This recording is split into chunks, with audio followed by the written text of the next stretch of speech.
Shalom, shalom, bien-aimés dans le Seigneur. J'espère que vous allez bien. Moi, je vais bien par la grâce de Dieu. Ça fait longtemps. Alors, on avait commencé il y a un certain moment une série de messages sur l'amour, sur la nécessité d'aimer Dieu.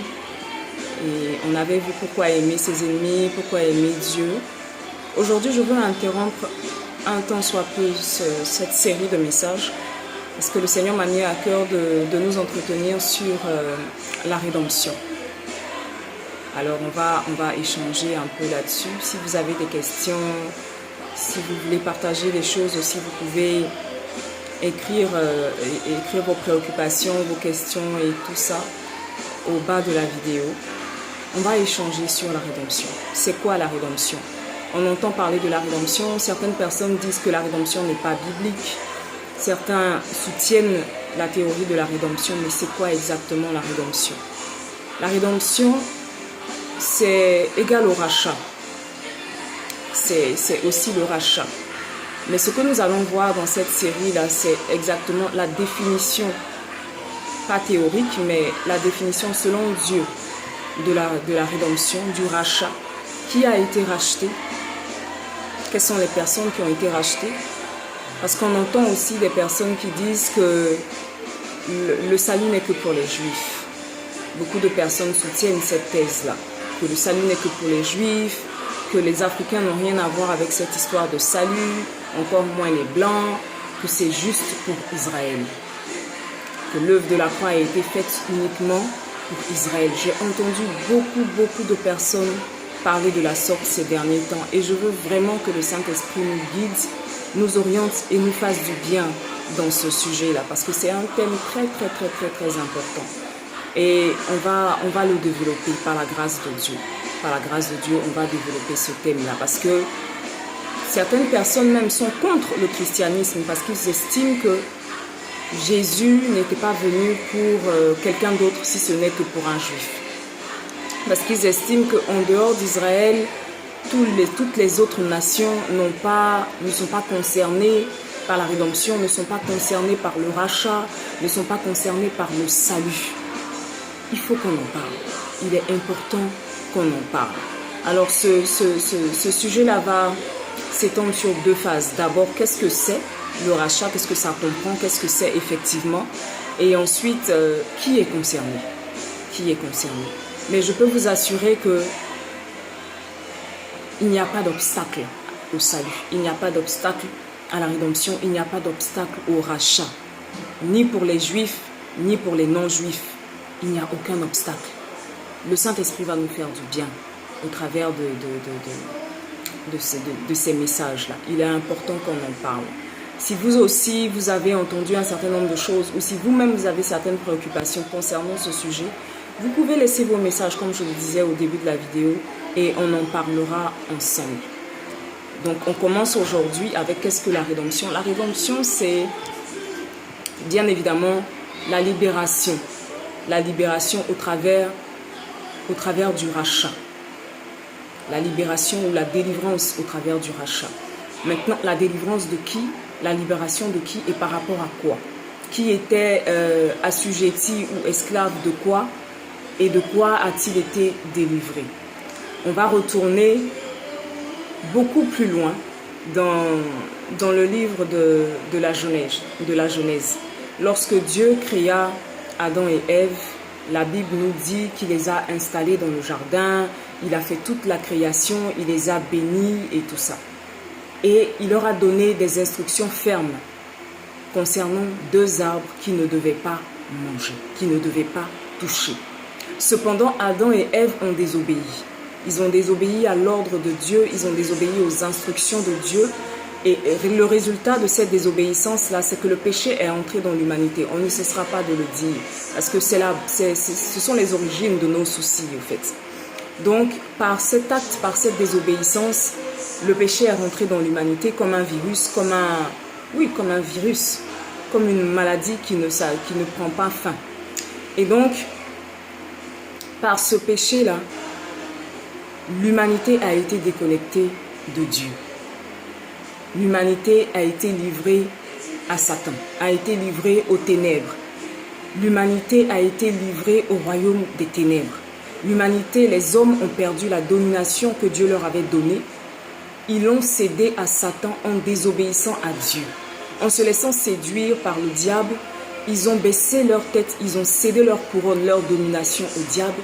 Et du coup, le diable était devenu maître des hommes par ce péché-là, par ce simple fruit qu'ils ont mangé, par ce qui paraît une banale désobéissance. Toute l'humanité est passée sous la domination de Satan. Donc quand on dit Jésus nous rachète, oui, il nous rachète du péché individuel parce que vous et moi avons péché. Vous et moi sommes des pécheurs qui sommes rachetés par le sang de Jésus. Donc effectivement, Jésus nous rachète. Il nous rachète de nos péchés individuels, mais il nous rachète aussi du péché originel, qui est le péché d'Adam et Ève, qui s'est produit dans le jardin d'Éden. Il nous rachète de ce péché-là. Donc on va lire un passage dans Éphésiens 1. Éphésiens chapitre 1 à partir du verset 7. On va lire le passage. Alors, la Bible nous dit quoi? Éphésiens 1, le chapitre 7. Laissez-moi retrouver le passage. Voilà. Donc, la Bible dit « En lui », c'est-à-dire en Christ, nous avons la rédemption par son sang et le pardon des péchés selon la richesse de sa grâce. Ça, c'est Éphésiens 1. Je relis. En lui, c'est-à-dire en Christ, nous avons la rédemption par son sang, le pardon des péchés selon la richesse de sa grâce. La Bible aussi dit dans le livre de Romains chapitre 3, à partir du verset 21. Mais maintenant, sans la loi, est manifestée la justice de Dieu, à laquelle rendent témoignage la loi et les prophètes, justice de Dieu par la foi en Jésus-Christ pour tous ceux qui croient. Il n'y a point de distinction. Il n'y a point de distinction. Pour tous ceux qui croient, il n'y a point de distinction. Car tous ont péché et sont privés de la gloire de Dieu, et ils sont gratuitement justifiés par sa grâce, par le moyen de la rédemption qui est en Jésus-Christ. D'accord? Tous ont péché. Juifs, non-juifs, tous ont péché et tous sont privés de la gloire de Dieu. Tous ont péché. Vous et moi, nous avons péché. Mais c'est par la rédemption que nous sommes sauvés. C'est par la mort de Jésus. Par cette mort-là qui rachète les hommes du péché. C'est par cela que nous sommes sauvés. C'est par cela que nous sommes sauvés. La Bible aussi dit dans le livre de Hébreux 9, du verset 15 au verset 16. C'est pour cela qu'il est le médiateur, c'est-à-dire Christ est le médiateur d'une nouvelle alliance, afin que la mort étant intervenue pour le rachat des transgressions commises sous la première alliance, ceux qui ont été appelés reçoivent l'héritage éternel qui leur avait été promis. Ceux qui ont été appelés. La Bible nous dit quoi? Que Dieu a tant aimé le monde qu'il a donné son Fils unique afin que quiconque croit ne périsse point mais ait la vie éternelle. Donc ceux qui sont appelés ici, c'est ceux qui ont cru. C'est ceux qui ont cru que effectivement Dieu les a aimés au point de donner son Fils pour eux. C'est ceux qui ont cru que quelqu'un est venu sur la terre, de Dieu qu'il était, est venu sur la terre, s'est fait homme et a été obéissant jusqu'à la mort de la croix, afin que par sa mort, l'humanité, les hommes qui auront cru, soient rachetés. C'est ceux-là qui sont appelés. Alors la rédemption, c'est l'œuvre de la croix. C'est le rachat que Dieu a opéré pour les hommes au travers de Christ, au travers de la mort et de la résurrection de Jésus. C'est cela le rachat. C'est cela la rédemption. Et nous sommes sauvés par ce rachat.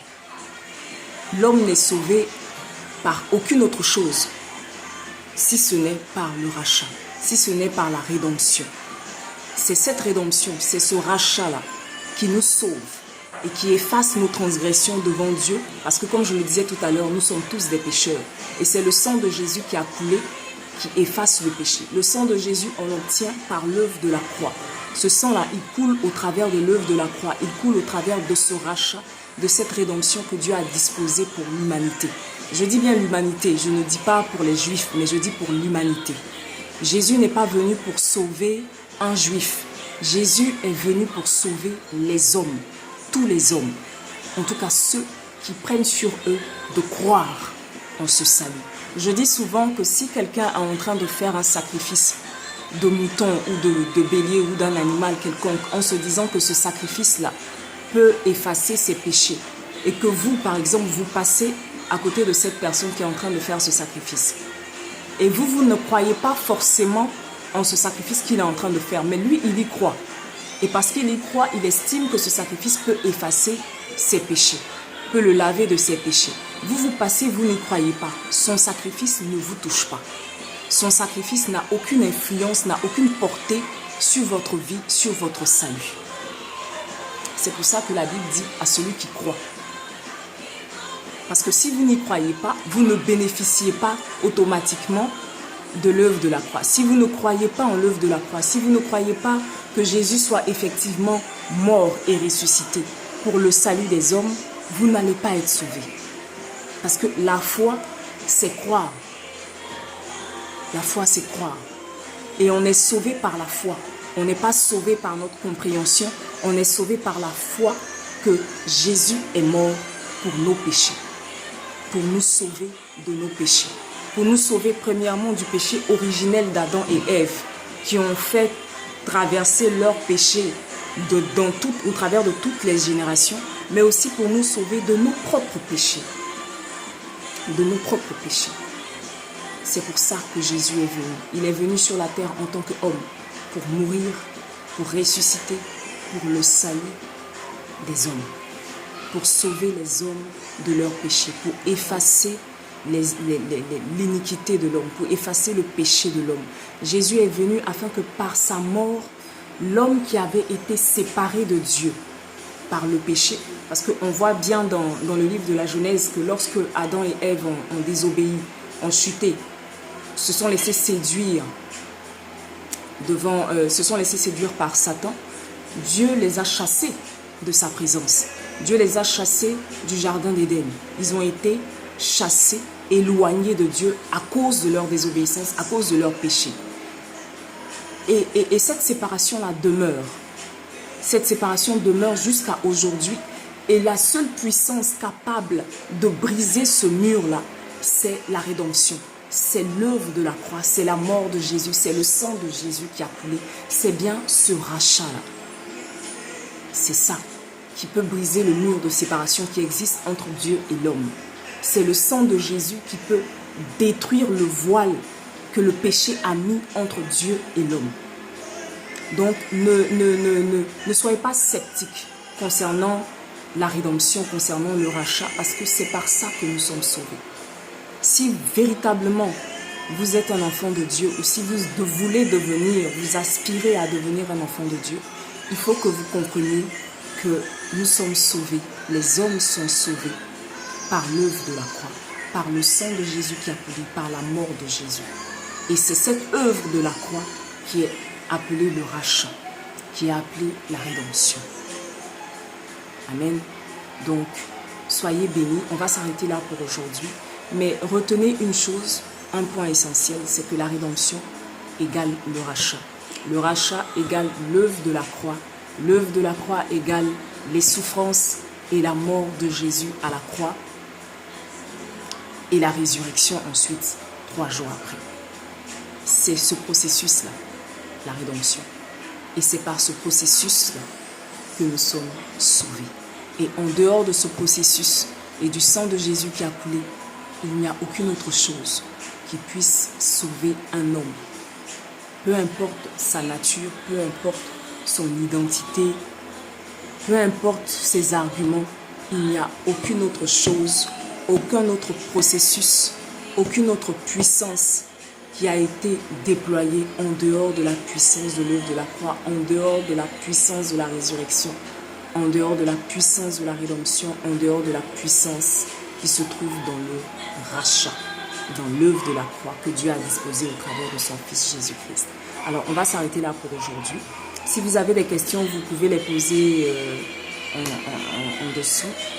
Et nous allons partager, nous allons échanger. C'est un vaste sujet.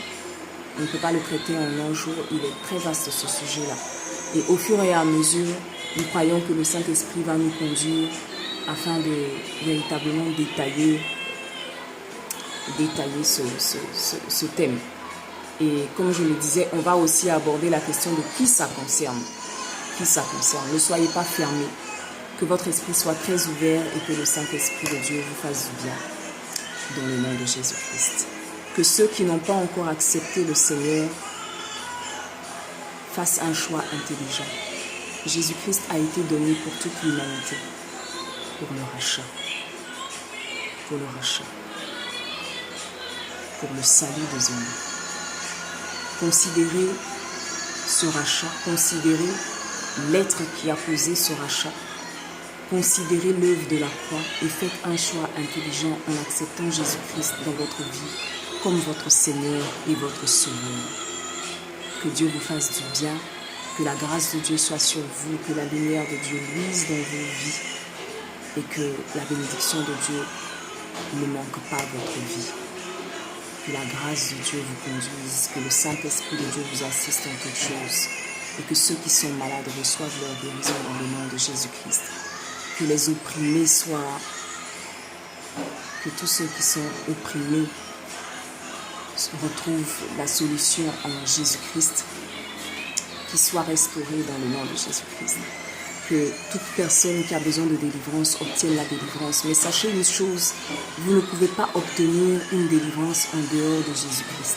C'est vrai que certaines personnes peuvent vous proposer des choses, aller voir des devins, aller voir ce genre de personnes. Mais ce n'est pas la délivrance qu'ils vous donnent. La véritable délivrance, on l'obtient en Dieu au travers de Jésus-Christ. Ce que ces charlatans vous proposent, ce n'est pas une délivrance, mais c'est plutôt une condamnation devant le Seigneur. Alors marchez en renouvellement de l'intelligence et considérez l'œuvre de la croix dans toute sa dimension, dans toute sa plénitude. Que Dieu vous bénisse et à la semaine prochaine.